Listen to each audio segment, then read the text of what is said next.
नमस्कार मित्रों, हमारी यूट्यूब चैनल सिगोतर साधनाમાં આપનું હાર્દિક સ્વાગત છે। મિત્રો, આજે હું વાણવટી સિગોતર માતાના ખાતાની વાત લઈને આવ્યો છું। વાણવટી સિગોતર માતાના ખાતાની અંદર કયા કયા દેવ હોય છે, વાણવટી સિગોતર માતાનું ખાતું કયું હોય છે અને કેટલા સાથે દેવ ચાલે છે અને કઈ ઝોપડી પણ સાથે ચાલે છે, તે તમામ માહિતી અને વિધિ અને માહિતી આપવા મંત્ર લઈને આવ્યો, મંત્ર વિધિ ને માહિતી વિડીયો લઈને આવ્યો છું। તો મિત્રો, પહેલી તો વાત કરીએ કે વાણવટી સિગોતરના ખાતામાં કેટલા દેવ હોય અને કયા દેવ હોય છે।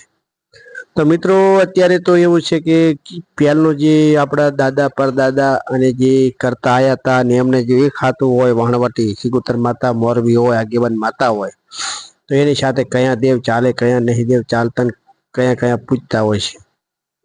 તો મિત્રો, અત્યારે અલગ અલગ હવની વિધિ વિધાન અને અલગ અલગ જે દાદા પરદાદા જે આપણે ભુવા હોય, દાદા પરદાદા આપણે જે ભુવા હોય, પછી ભટિયાર થાપેલા હોય, દેવને કોઈ ભટિયાર થાપેલા હોય આપણે, તે જે રીતે માતાજીને ન્યાય કરેલો હોય, માતાજીનો વ્યવહાર કરેલો હોય, માતાજીને જે બંધારણ જે બાંધેલું હોય એ પ્રમાણે પણ અલગ અલગ બધી રીતો હોય છે।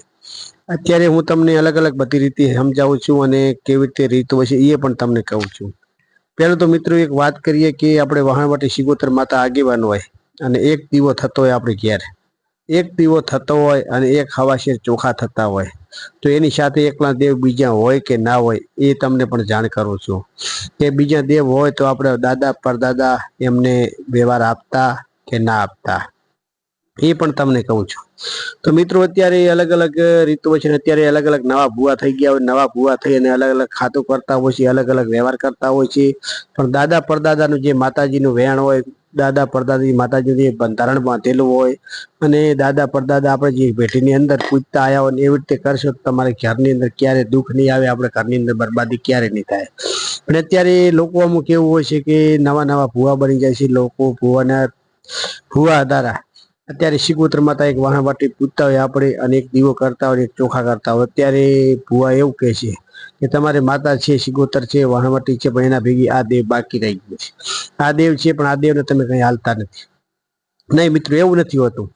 અત્યારે દાદા ને પરદાદા જે વાણવટી સિગોતર માતા પૂજતા હોય એમને બધું એક દિવેટ અને એક વ્યવહાર અને એવી રીતે કોલ અને કુળદેવીના કોલની અંદર બાંધેલી હોય છે કે એક વ્યવહાર આપીશું અને એક દિવેટ કરીશું, તમને એક દીવો કરીશું ને આની અંદર જેટલા આગેવાન દેવ છે સિગોતર માતા હોય અને બીજા જે દેવ હોય તમામ દેવોની અંદર આ એક ખવાશીરા ચોખાની અંદર ને એક દિવેટની અંદર તમારે બધાને કોલની અંદર લઈ અને એને વ્યવહાર આપેલો હોય છે અને આ પરદાદા પરદાદાએ કરેલું હોય છે।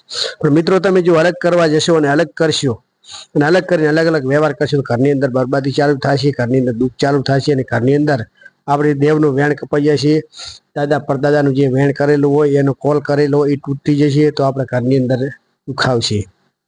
તો મિત્રો, એ તમને જણાવું કે કયું વોશિંગ કોઈ નથી હોતું। તો મિત્રો, તમને વાત પહેલી એવી કરું કે વાણવટી સિગોતર ખાતાની અંદર 84 ખાતું હોય તો તમામ દેવ હોય છે અંદર કોરા, મેળી માતા હોય, પછી વીર હોય છે, ઝાપડી માતા હોય, તમામ દેવ હોય છે। પણ એક આપણે દાદા પરદાદા આપણે એક દીવાની અંદર અને એક દિવેટની અંદર અને એક હવાશીરે ચોખાની અંદર રાખેલો હોય છે અને દેવ મા વાણવટીનું નામ પડતું હોય છે અને માતા કામ કરતી હોય છે, ઝાપડી અથવા વીર કામ કરે। તો મિત્રો, આ વાત એવી છે કે અત્યારે કે આ સિગોતર માતા ભેગી ઝાપડી માતા હોય, જહુ માતા 100% હોય છે।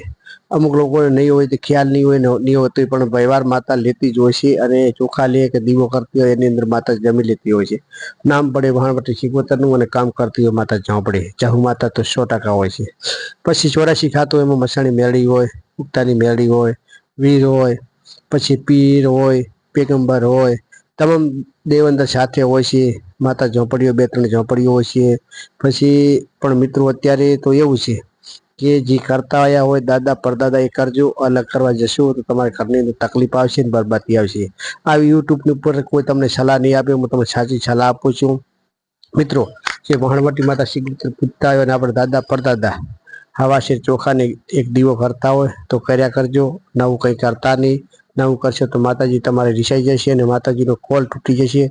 તમારી દેહ એક કે છે ને કે કંડિયાની અંદર સાપ એક હોય ને, એક સાપ તો એને એક સાપની અંદર બંધાઈને રહી અને જ્યારે કંડિયો નોખો પડી જાય ને ત્યારે કોઈ સાપ હાથની અંદર આવતા નથી. જ્યારે દેવનું વેણ અને નોખું પાડશે અને દેવનો કોલ તૂટી જશે આપણા કંઢિયાનો, દેવ બધા નોખા પડી જશે. તો નોખા પડ્યા પછી તમામ દેવને વ્યવહાર આપવો પડશે. વ્યવહાર આપશે એટલે આપણે કુળદેવને નહીં ખટીએ અને સિગોતર માતા પણ ખસી જશે અને ઘરની અંદર બરબાદી ચાલુ થશે.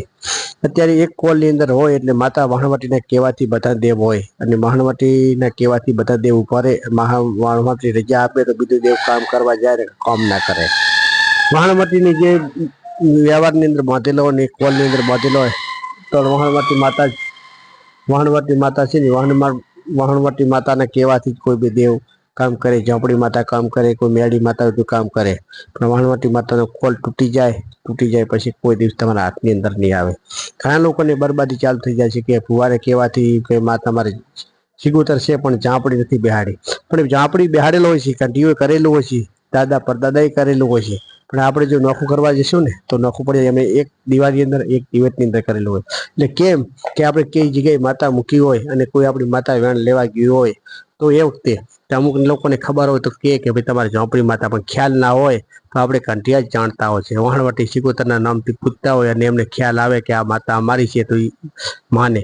બીજા માતાજી અમુક પૂરા હોય કે તમારે ઝાંપડી છે ને મેળી છે ને જવું છે, કંઢિયા આપણે એવી રીતે માનતા નહીં. નામ એક વાહણવટીનું રાખતા, કામમાં ઝોપડી કરતી, પણ વાહણવટી એક સિગોતર હોય એની હંગાત ઝોપડી માતા 100% હોય છે. કામ વાહણવટીનું નામ પડે છે અને કામ કરે છે ઝોપડી માતા. તો મિત્રો તમે જે તમારા કંઢિયા દાદા પરદાદા પૂજતા આવ્યા હોય એ કરજો અને તમે જે વ્યવહાર કરતા હોય એ કરજો. નવું કરતા નહીં. નવું કરશો તો કોઈ દિવસ ભવે ભેગું થશે નહીં. આવું તમને યુટ્યુબની અંદર કોઈ સલાહ આપશે નહીં. હા, તમને સલાહ આપું એટલે કે તમારે વાહણવટી સિગોતર માતાને હવાશેર ચોખા થતા હોય, દીવો થતો હોય તો ઝોપડી માતા 100% હોય છે અને આખું 84 પણ હોય છે. અને એકલી જો વાહણવટી એકલી સિગોતર હોય તો ગોગો તો સાથે હોય ને હોય, વીર હોય, પછી મસણીઓ વીર હોય છે, ચોખ્ખો વીર હોય છે, કાળ ભૈરવ હોય છે અને ઝોપડી માતા પણ હોય છે. પણ વ્યવહાર એક જ આપવાનો હોય છે. એક વ્યવહારની અંદર સિગોતર માતા, ઝોપડી માતા અને તમામ એક વ્યવહારની અંદર રહેશે. મિત્રો કોઈ દિવસ નોખું કરતા નહીં. વાહણવટી સિગોતરનું નામ પડે છે, કામ માતા ઝોપડી કરે છે. તો મિત્રો આવી સલાહ આપું છું. હજી સલાહ બીજી તમે ઘણી આપવાની છે, પણ કોઈના કહેવાથી કોઈ નોખું કરતા નહીં. યુટ્યુબમાં વિડીયા જોઈને અમુક લોકો યુટ્યુબની અંદર વિડીયા જોઈ અને ઘરની અંદર દેવના વ્યવહાર અલગ અલગ કરી નાખે છે અને અન્ય અલગ અલગ કરી અને ઘરની અંદર દેવનું વેણ કાપી નાખે છે. કંઢિયાનો અને દાદા પરદાદાનો આપણું કોલ તૂટી જાય છે. કોલ તૂટે એટલે આપણે ઘરની અંદર તકલીફ આવે છે અને દુઃખ આવે છે. તો મિત્રો આવી કોઈ સલાહ આપશે નહીં. આ દેવનું કામ એવું છે, જો તમે માતાજીનું કેવો કોલ અને વેણ કાપી નાખશો તો ઘરની અંદર બરબાદી ચાલુ થઈ જાય છે. તો મિત્રો આપણે જે વાહણવટી માતાને પૂજતા હોય તો સવાર સવેરે દીવાબત્તી કરો, ધૂપબત્તી કરો અને 12 મહિને જે હવાશીર ચોખા અને વ્યવહાર થતો એ કરો. મિત્રો બીજું કોઈ ફેદવાનું નહીં. અને તમારે વાહણવટીનો નિર્વાણ મંત્ર પણ હું આપીશ. તમને માતા જાગૃત કરવાનો મંત્ર આપીશ. ઝાંપડીનું અને માતા વાહણવટીનું એક જ મંત્ર હશે. એ મંત્ર આપીશ એટલે તમે તમામ દેવ અંદર સિદ્ધ થઈ જશે. માતા વાહણવટી મેન આગેવાન છે.